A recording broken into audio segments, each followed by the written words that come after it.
bridging the gap between music and science. That's the dream and the objective of a young, talented and successful conductor in Stockholm, where he has his symphonic orchestra. Daniel Harding has created Interplay, a thought-provoking series of events combining a concert, a debate and a talk between musicians and scholars from the world of science. The most recent guest was Professor Brian Cox, a particle physicist as well as former rock star and today world-renowned popularizer of cosmology.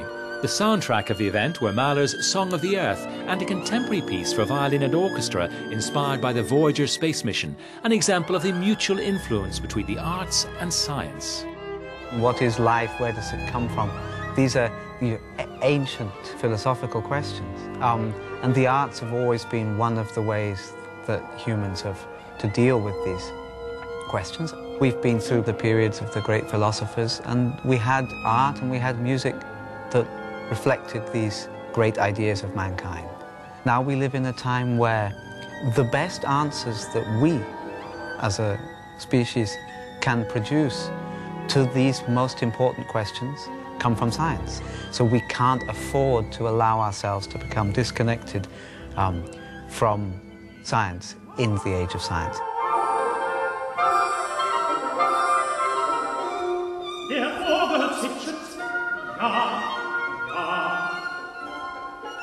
Listen to Mahler. He wrestles with the idea of the finite nature of existence.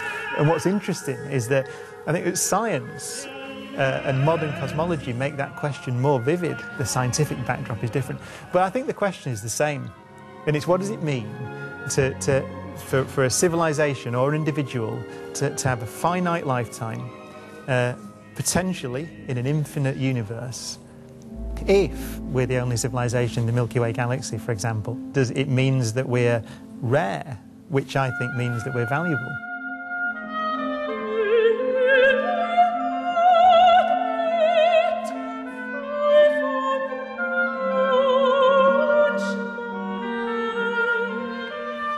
There are themes in there which seem to suggest that you should enjoy life, celebrate life while you can, treasure every moment.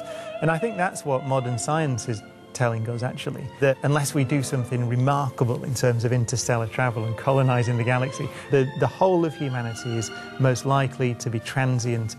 What I think many of the great artists have understood is that transience makes our existence valuable. And it seems obvious that if you've got something that's transient and rare, and therefore valuable, then you should protect it.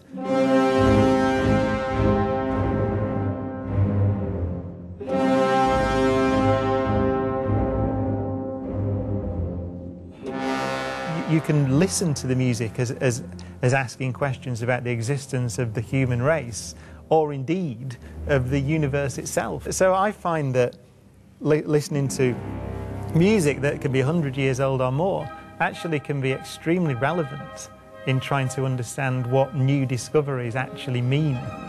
What's the meaning of cosmology?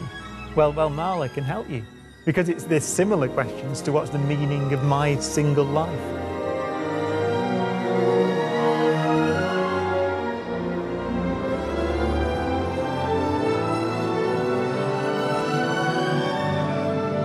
I wonder whether, when we ask ourselves today, where are the Michelangelos, the Leonardos, the Shakespeares, the Mozarts, where are the great figures that hundreds of years from now we'll look back and say these were the really important people who changed the course of mankind through their thoughts and their imagination, their creativity. And I wonder, perhaps those people today are the scientists.